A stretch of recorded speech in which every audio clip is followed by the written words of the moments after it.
Hello, hello. I am live. I don't know if I'm live on the Instagrams, but anyways, hello everybody. How are you? Going live today. I'm going live to read chapter 1 of Cliff's Clues and Conspiracies. Welcome. This is something that if you are new here, it is something that I do for all my books and generally just for Facebook and YouTube. But today I thought, I'll go online and go live on Instagram as well. So welcome, YouTube. Hello. And Facebook. If you're here, say hello in the chat. If you are here on Instagram, I don't know how to see you guys, but who knows? Whatever. I'm trying to, anyways, y'all, look, I have a new system in my office. I took down we actually took out the Murphy bed. I know everybody loved the Murphy bed. So originally when we it's getting there. See Eddie just patched up the holes. I got some things I'm going to be hanging up. But initially, when we were building the house, we're like, we're building this little tiny house. We don't need all this room. And at the time, Jack lived in Georgia and Austin lives in Nashville. So I'm like, we'll just do a Murphy bed. And we have another guest bedroom. And we built a tiny house. So we said, we'll never finish the basement. Well, all that went to, what we call double HEL and a hockey stick in a handbasket. What happened was that we ended up building out the basement and making a whole living place down there. So then we had 3 bedrooms and we really don't need all of those, bedrooms because now Jack has moved home and Austin and his fiance Jacqueline have a place to come to in the basement that's all fixed up and a private den and stuff for them down there when they come home or anybody comes to visit. So, and then we have another extra room up here on the first floor where my mama comes and stays. So anyways, we are redecorating this room. And, if you want to see that, then we'll show that one day as well. But anyways, I am here. Hey, Jane. Jane is here. I knew you're running errands. Jane is on my Patreon account. And earlier today on a post there, she said that she was running errands today and going out with a friend for lunch. So enjoy yourself. This will be on a replay. Hey, Caitlin, how are you? I am here to answer a reader question. And let's see. We do have some people on, on Instagram. Yay. What's up, Marissa? Good morning. Hello. Somebody else says good morning, everyone. 32nd Street. Now, I wouldn't know who that is because I don't know your handles, but hello, I'm glad you're here. And we are actually going to be reading chapter 1 of Cliff's Clues and Conspiracies. Normally, I read it way before that. And actually, if you're on Patreon, you're going to get Father's Day reading that today probably. I'll probably go live in there to read it. But anyways, I didn't make it in time I forgot to do it. And if you go to my YouTube channel, you'll get all the first chapters of chapter 1. So I got to put on my granny glasses. So here we go. Hey, Kelly Lynn, good seeing you. Caitlin, I am doing good. Hey, Jeannie. All right, chapter 1. I wasn't eavesdropping, not technically, but when you're standing a few feet away from a conversation and someone's voice carries over the mountain air like a church bell on a Sunday morning, you just can't help to ignore it either. I don't care how many awards you've gotten under your belt, Ethan Caldwell snapped, jabbing a finger towards Jane Rafferty's chest. You don't get to come into my home turf and act like you own it. James smirked, adjusting the straps of his climbing harness. Funny. I thought climbers believed in earning their place, not just inheriting it, he said. Ethan's face flushed red, but before he could fire back, Karen Wexler, who I'd always thought had the patience of a saint, stepped in between them. Let's save the dramatics for the Cliffs boys, she told them. Dottie nudged me with her elbow. Ain't that a shame, she whispered. I was just about to get out my popcorn, she teased. I bit back a smile, though my eyes stayed on the scene unfolding before me. This event was supposed to be an exclusive pre-festival hike for the Cliff and Climbs Festival, meant for climbers, conservationists, and a handful of representatives from the Daniel Boone National Park Committee, including me.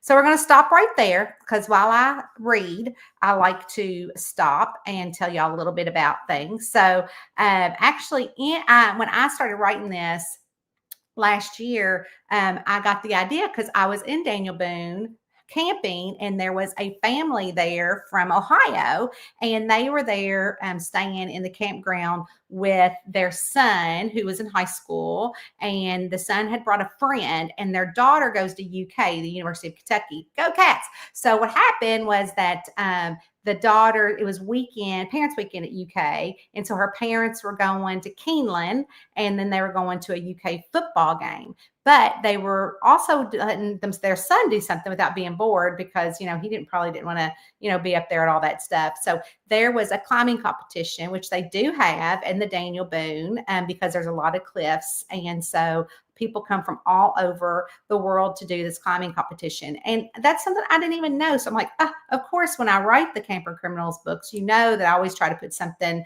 that is historical to the area or to the forest, as well as any kind of happenings that go there so we can help promote tourism. So I'm going to continue on there because I just wanted you to know that there is something. You can always look it up too. The cliff competition at the Red River Gorge, really. Kind of continue now, including me. But instead, it was shaping up to be more of a high altitude soap opera. The cliffs loomed ahead, rugged and sheer, their edges softened by the morning, the mist curling through the gorge below. A mix of hikers, climbers, and nature enthusiasts made up our group, most of them trying not to look too interested in the brewing argument. But I caught a few side eyes, some hushed murmurs, and one guy pretending to stretch while he turned toward the commotion. Dottie, of course, wasn't even pretending at all to be subtle. She adjusted her glittery visor that sat above her short, bright red curls, leaned on her bedazzled hiking pole, and grinned like a woman settling in for a show. Karen sighed, rubbing the bridge of her nose like she already had a headache. Look, she said, dropping her hands, we all want this festival to succeed, and that means respecting both the climbers and who are coming in for it and the ones who already live here. So let's just all take a deep breath and keep walking before someone throws a punch and I have to explain to the park rangers why two grown men needed a time out. She glanced back towards Dottie and me, and Karen looked past us at Tucker Powell, who was fairly new ranger at a couple of years into the program. He had been relocated to this part of the Daniel Boone National Forest. Tucker cleared his throat to help Karen make his presence known. Ethan took a step back, but his jaw was still clenched tight. James, on the other hand, looked downright amused. I shook my head. Climbing was supposed to be about trust. A climber had to believe that the person belaying them controlled their rope from below, wouldn't let them fall to the ground to their death. It didn't take a genius to figure out that much was trust happening here, even though we weren't climbing yet. Emily Brewer, the soft-spoken botanist leading the hike, also cleared her throat, clearly eager to redirect the focus back to the actual reason we were here. Speaking of respect, she said, gesturing toward the side of the trail, this is one of the main areas where we're working to protect the white-haired goldenrod. Okay, we're going to stop right there too. So a little bit about the Daniel Boone National Forest is there is what's called a white-haired goldenrod. And I think I put that photo up in my Patreon. I'll have to find it and put it in our comments here later. But anyways, it is being preserved currently because it is becoming extinct in the forest. Even though the goldenrod is the Kentucky state flower, this is a special goldenrod that you can only find in the Daniel Boone National Forest currently. So when I hike and I see these, you want to make sure that you don't step on them. So let's keep going. I turned my attention to the tiny yellow blossom growing in the cluster along the path. Their petals tipped with white. A rope fence enclosed them with the sign posted every few feet warning hikers to stay on the trail. This species is only found in the Daniel Boone National Forest, Emily continued, brushing a gentle hand over the blossom. It's endangered, which is why the Red River Gorge Climbers Coalition has worked with the Park Services to reroute trails. You'll notice fencing and markers like this in several areas. They ensure hikers and climbers don't actually trample the plants. She finished. And that was why we were here. When the Daniel Boone Climbers Coalition had first come to the National Park Committee about this climbing festival, we knew it was an up and coming sport that would attract a lot of new tourists to the areas, and so did the Preservation Society. That meant we had to make both parties happy, which in return meant this pre festival hike that included the heavy lifting climbing experts who would have all their ears of all the tourists and who were here to see them. Thanks to Emily's expertise, she was the one chosen by the society to educate us before the festival started, and people trampled on all the work the conservationists had done over the last few years. That's the flower everybody's making a fuss over? Dottie bent forward, squinting. Emily nodded. It may not look like much, but it's vital to the ecosystem. And thanks to these efforts, its members are starting to bounce back. Its numbers are starting to bounce back, she said, sounding pleased. A scoff came from behind me. You'd think she was single-handedly saving the planet. I turned just in time to see James Rafferty crossing his eyes, the same smirk still tugging at his lips. Dottie gave a low whistle. That boy's got manners of a possum at a church potluck, she said. I fought the urge to laugh, but truthfully, she wasn't wrong. James was exactly the kind of man I expected to be full of himself. Sun-bleached blonde hair, skin tan from years outdoors, and an attitude sharper than the cliffs themselves. He had a resume full of first ascents, international expeditions, books, and even a few television appearances. The festival committee had bought him in as a headliner, hoping he'd his endorsement would give the Cliffs and Climbs Festival a credible boost. Instead, it looked like he was doing everything he could to ruffle feathers. Oh, there goes my cuckoo clock. Besides James, Ethan Caldwell stiffened. I recognized Ethan instantly, not just from town, but from the article Waldo Willie of the Normal Gazette had written a few months back, calling him the up-and-coming climber to watch. The article had painted him as a fearless instructor, passionate about bringing climbing to the next generation. And then there was Doug Thatcher, the festival's biggest financial backer. Doug stood near the back of the group, arms crossed, a deep frown tugging at his already weathered face. In his early 50s, he was built like a man who'd spent most of his life outdoors, stocky, broad-shouldered, and no nonsense. He ran the Gorge Climbing Coalition and biggest guide climbing company in the area. Doug had money tied to the festival, not just from promotional standpoints. His company was offering guided climbs and instructional sessions, but at this event succeeded. It meant more tourists, more climbers, and more business for him. And yet, he didn't look thrilled to be here. I knew Doug and Ethan were both from Slade, Kentucky, the next town over from Normal, and Doug had built his business from the ground up. Trust, reputation, and community support were what kept people coming back to him. And if I'd known one thing about Doug, he wasn't the kind of man who liked outsiders waltzing in and acting like they knew better. If you don't respect the work we're doing here, Ethan snapped, then why did you even come? James shrugged. Well, because you have me as the festival headliner, of course. He flashed an overly white grin. Figured I'd see what all the fuss was about. Then with a lazy wave at the surrounding cliffs, he added, but let's be real. This place is nothing compared to the Grand Canyon. You act like this is the next big thing when really, it's just a tourist spot for hobby climbers. Silence stretched out over the group. Doug took a step forward in a tight voice and he said, you keep running your mouth like that, Rafferty, and you're going to make a lot of enemies around here. Before the situation could get really interesting, Dottie's phone rang, an old-fashioned telephone ringtone cutting through the tension like a knife through the warm cornbread. She nearly jumped. Well, sugar, ain't this just the perfect timing, she said. I glanced at her, kind of half annoyed but half relieved. Who is it, I asked. She squinted at the screen before answering. It's Henry, and by the sound of it, Happy Trails is in a bigger mess than a raccoon in a biscuit factory. I exhaled, already dreading whatever new disaster waited for us back at the campground. But one thing was for sure. I'd take a campground crisis over playing referee for these climbers any day. Chapter 1, Cliffs, Clues, and Conspiracies. So I hope you guys enjoyed that chapter. We need to put it up there with all the other camper books I've got going on. So anyways, welcome here. And I generally don't do Instagram, but I wanted to say hello, you guys. Get used to seeing me because I go live all the time. I go live in Facebook and YouTube mainly, but all the lives are actually like going to start going away.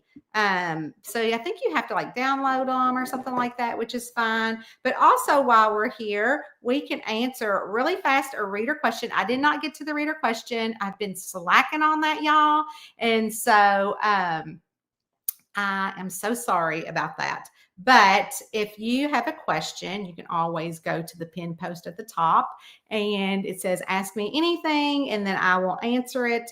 And then, anyways, we are going to so I've got the post up. I don't do this really kind of fancy like, and I'm just going to scroll up and my finger's going to land on one, and it landed on Barbara. Barbara said, do you often find inspiration in dreams or subconscious thoughts? Oh, Barbara, that's a good one. Let me make a banner for that. We don't want to show that banner. We want to actually hide it. So it's from Barbara Miller. I wonder if I can copy that. Oh, no, I can't. Maybe copy, and then can I paste it here? Ooh, yes, save. Okay, this is from, oh, I didn't put her name on there. So hold up. Holla, hold up. Barbara Miller. So every Tuesday I try to do it at noon, but we've been out of town a lot. And so I wasn't able to answer this week. So we'll answer the reader question. But before we answer the reader question, I hope you guys enjoyed chapter 1. Oh, there's a lot of people here. So let's see. I already said hi to Jane. Hello, Kelly Lynn. How are you? Hello, Judy Hoffman. I like the glasses. Oh, yeah, they're my granny readers. They're peepers. I got them off the Amazons. Got my squirrel up there from you. Hello, Melody. Hey, Federica. I hope you're doing well over there. We miss you, girl. Hey, girl. Okay, thank you for what you do. Hello, everyone. Kate, I don't know if you saw all my camping pictures last week with my little cute camper thing you gave me, my little steel sign. I love it. Hey, Vicki. Miss you, girl. Haven't seen you. Caitlin's, how many books in total for the camper? So far, book 40, but book 41 and 42 are up for pre-order. So there is that. So let's answer the reader question. Barbara, do you often find inspiration in dreams or subconscious thoughts? You know what? I think there may be subconscious thoughts, maybe. I don't know. Because what happened is that I will wake up in the middle of the night and I will like grab my phone and I'll start typing in memos on my notes section. I keep a lot of memos. You can see I kind of got a lot of memos up there. So like I might think of something in the middle of the night, like this was actually from Cliffs and Conspiracy. And so I, in the middle of the night, woke up and I was like, Doug and James were in business together. Abby finds an article at the library. Only a pit photo of Doug in the background when Doug found out about the scandal, blah, blah, change Abby to say that she'll look into James' history at the library. Well, none of that made it into the book because it just didn't play out what I'd already plotted on my plot sheet, which you guys know that I do extensively. After I start writing the book, I kind of know where it's going, but then I start filling it out as I'm writing, like this was a killer coffee book. And so you can see, and this is kind of like one of my murder boards. And then I write out kind of things for each chapter in there. And then I change it as I go along.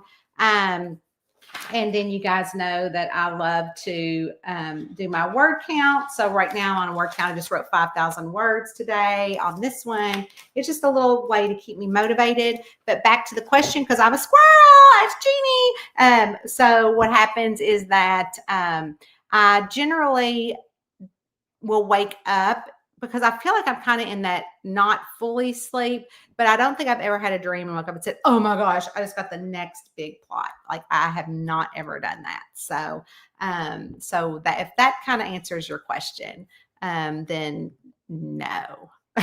But I do wake up, like if I'm laying there, I do wake up, and if I'm having a moment, because a lot of times my mind relaxes, mainly my subconscious what starts working overtime when I'm driving in a car, and I will do voice memos, which I do a lot of voice memos as well. So that happens a lot.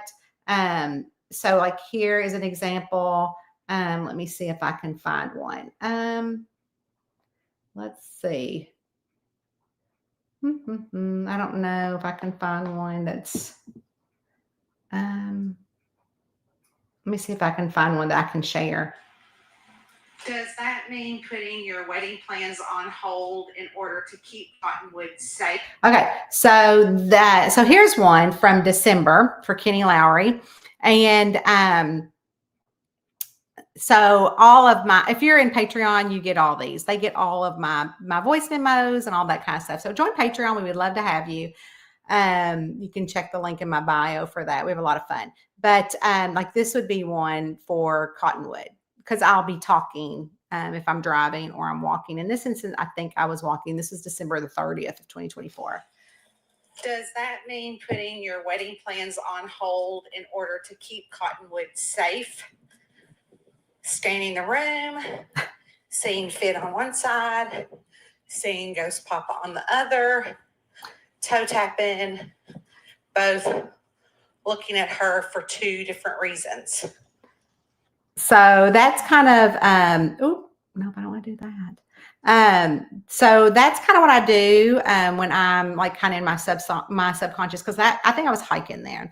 I was kind of out of breath. So we were hiking or walking or something. So we really, I will pull out my phone and record if it's during the day, and then at night, I should just do the same thing, but Lord knows what would come out if I try to talk at 3 a.m.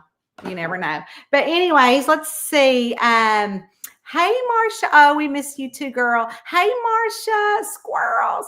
Oh, thank you. I'll show you. You know, I told you that we got a flag outside because after, Eddie met you, he was like, oh my gosh, that's so funny because she's so right with the squirrel. So, oh, you can't really see it. So out there, that says a squirrel lives here. But I'll still show you your little cute squirrel on my, look, there it is. The little cute squirrel you gave me for my cuckoo clock with the butterfly. I love it so much. So anyways, I am a squirrel and I like it. I am embracing the squirrel. I have a new nickname for you.